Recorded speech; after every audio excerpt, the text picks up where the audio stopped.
오늘은 에베소서 1장 15절에서 23절까지 말씀입니다. 그리스도인들은 기도하는 사람들입니다. 그리고 목회자들도 교회를 위해서 늘 기도하는 사람들이죠. 우리는 기도한다라고 하면 흔히 기도 제목이 뭡니까? 기도 제목을 묻고 요즘 저의 기도 제목은 이런 겁니다. 그래서 자신의 어떤 삶에 필요한 내용들을 나누는 그것을 이제 듣고 기도해주고 이런 어떤 생각들을 많이 합니다. 근데 사도 바울은 오늘 본문을 통해서 기도해야 될 내용이 무엇인지, 이건 에베소 교회가 우리를 위해 이렇게 기도해 주십시오라고 하는 어떤 기도 제목을 나누는 이야기가 아니라 한 목회자가 한 교회를 위해서 무엇을 기도해야 되는가를 보여줌을 통해서 우리가 교회 공동체를 위해서 또 우리 자신들을 위해서 무엇을 기도해야 되는가를 알려주는 내용이 오늘 본문의 내용입니다. 그래서 오늘 본문에는 바울의 기도의 제목의 내용이 나오는데요. 오늘 본문 16절에 보니까 내가 기도할 때 기억하며 너희로 말미암아 감사하기를 그치지 않는다. 그러니까 바울은 기도할 때마다 에베소 교회를 생각할 때마다 감사하는 마음이 먼저 그의 마음에 흘렀다라는 것을 오늘 본문을 통해 알 수 있고요. 그러면서 기도의 제목이 첫 번째는 17절에 보니까 우리 주 예수 그리스도의 하나님 영광의 아버지께서 지혜와 계시의 영을 너에게 주사 하나님을 알게 하시고, 그러니까 우리가 기도 제목 나누면서 저 요즘 이걸 위해 기도해 주세요, 이런 어떤 우리의 땅에 있는 내용이 아니라 바울은 교회를 위해 기도할 때 먼저는 이것이었어요. 지혜와 계시의 영을 너에게 주사, 이 성령께서 하나님을 알 수 있도록 하기를 원한다. 그러니까 우리가 기억해야 될 첫 번째 기도 제목은요, 하나님을 더 깊이 알아가는 것입니다. 성도들이 하나님을 알지 못하면 결국 모여서 자기들의 이야기로 가득 차 있어요. 자기들의 생각, 자기들의 머리, 자기들의 계획, 이 모든 것이 답인 줄 알아요. 그러니까 교회는 하나님을 함께 알아가야 교회가 세워져 갈 수 있는 것이에요. 그러니까 그것 없이 같이 모여서 그래 너 생각 말해봐, 내 생각 말해봐, 이걸로 자꾸 뭔가를 할 수 있다고 생각하는데 교회는 그런 곳이 아니라는 것이죠. 지혜와 계시의 영을 주사 하나님을 알게 하시고, 그러니까 저와 여러분이 우리 교회를 위해 기도할 때요, 하나님을 우리가 더욱 깊이 알아가는 것이 너무나 중요합니다. 교회가 10년 동안 이렇게 걸어온 것 하나님의 은혜죠. 우리가 우리 은혜 울림 교회를 위해 서로를 위해 기도할 때, 서로를 위해 중보할 때 하나님을 알기를 원합니다. 이것 없이 우리는 사실 함께 걸어 나가는 것이 너무나 어려운 것이죠. 그래서 우리가 하나님을 알기를 원합니다. 이것을 첫 번째로 기도해야 될 것입니다. 두 번째, 바울이 에베소 교회를 위해 기도하는 것은 18절에 보면 너희 마음의 눈을 밝히사 그의 부르심의 소망이 무엇이며, 그러니까 너희를 부르신 그 부름의 소망이 무엇인지를 알기를 원한다라는 거예요. 에베소 지역에 하나님께서 그 성도들을 부르셨어요.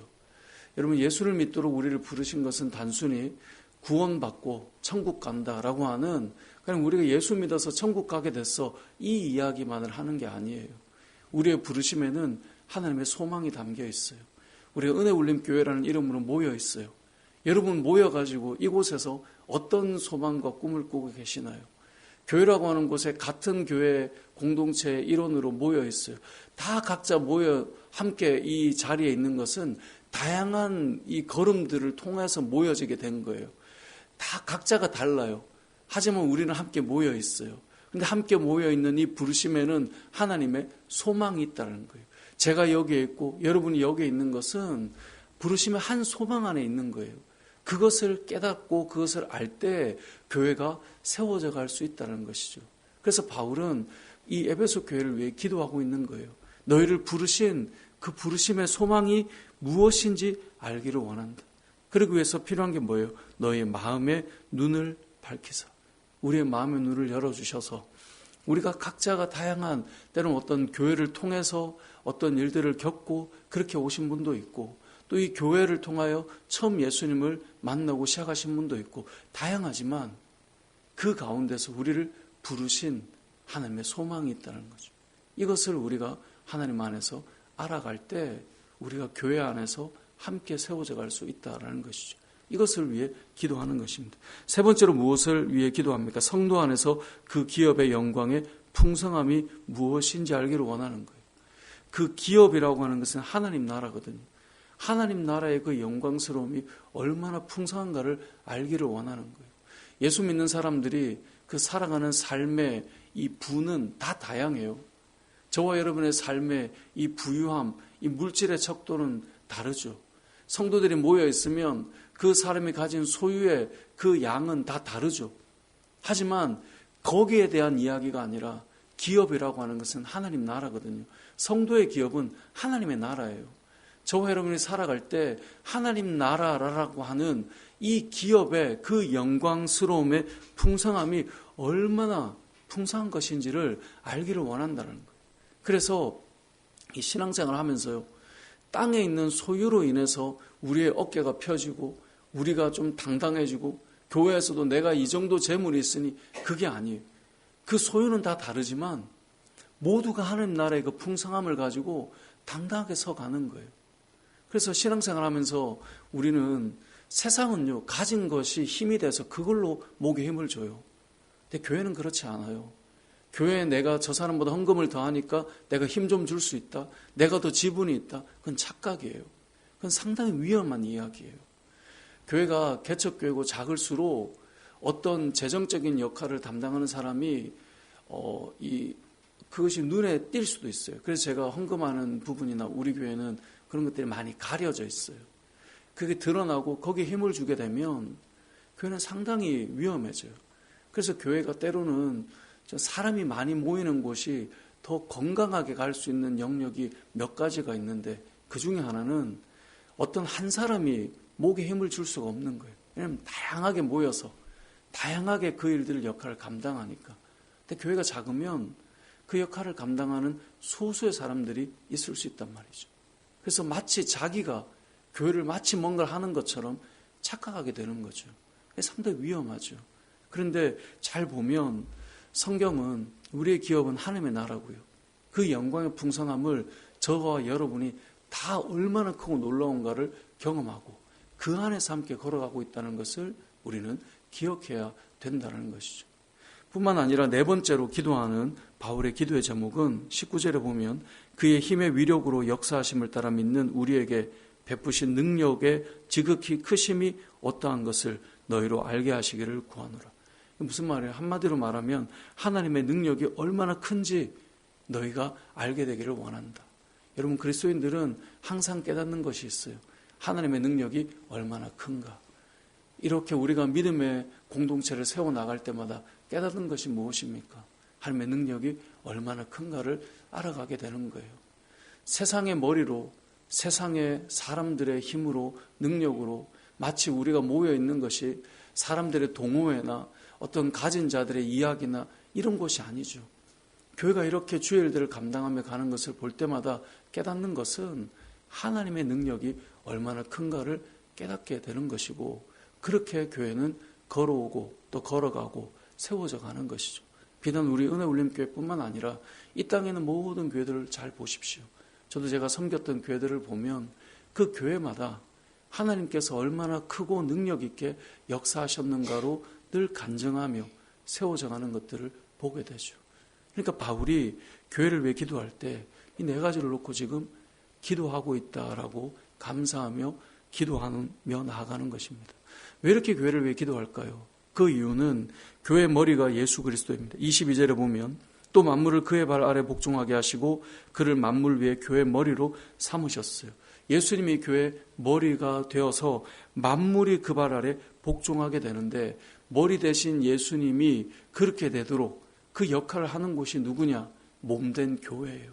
그래서 23절에 보면 교회는 그의 몸이니 만물 안에서 만물을 충만하게 하시는 이의 충만함이니라. 그러니까 교회가 만물을 충만하게 하시는 그 하나님의 영광스러움을 드러내는 공동체인 거예요. 그렇기 때문에 우리는 교회를 위해 기도하는 거예요. 어떤 기도요? 바울이 에베소 교회를 위해 기도했던 그 기도로 기도하는 거예요. 여러분, 성도들이 서로 기도 제목을 나누고 삶을 나누는 것 너무나 중요해요. 그런데 그것을 넘어선 우리가 교회를 위해 늘 기도해야 될 게 있어요. 여러분, 하나님을 얼마나 알고 계십니까? 하나님을 얼마나 경험하고 만나고 알아가십니까? 여러분, 이 새벽에 주님 앞에 나와 기도할 때 여러분은 하나님 앞에서 하나님의 그 알려주심과 깨닫게 하시는 것을 얼마나 많이 경험하고 가십니까? 그것 없으면 교회는 하나가 되어서 뭔가를 해나갈 수가 없어요. 그래서 예전에 제가 그 유기성 목사님 교회 이야기를 할 때 장로님들이 회의만 하면 계속 싸워요. 생각이 늘 다른 거예요. 다 각자의 생각대로 하니까 모여있는 분들이 다 의견이 안 맞아요. 그래서 목사님이 하셨던 이야기가 다음 주에 기도하고 다시 모여서 얘기하자. 안 맞아요. 다음 주에 기도하고 그게 하나님의 뜻인지 하나님께 묻고 결정하자. 그러니까 기도가 필요한 거예요. 하나님의 뜻이 무엇인지. 그것 없이 몸된 교회가 세워져 갈 수가 없는 거예요. 그러니까 그렇게 해서 한 주, 두 주, 세 주 결국은 그 장로님들이 기도를 배우게 되고 주의 뜻을 알아가게 되고 때로는 뜻을 잘 모를 때는 겸손해져 가게 되고 그러면서 그 교회가 정말 풍성하게 세워져 가는 것이죠. 여러분 오늘 본문의 이 내용을 우리는 기억해야 돼요. 하나님을 성령으로 인해서 더 깊이 알아가고 하나님께서 나를 부르신 부름의 소망이 이곳에서 어떻게 펼쳐져 가기를 원하시는지를 우리가 알아가게 되고 하나님 나라의 그 영광이 얼마나 풍성한지를 알아가야 하고 그리고 하나님의 능력이 얼마나 크신지를 너희가 알게 되기를 원한다.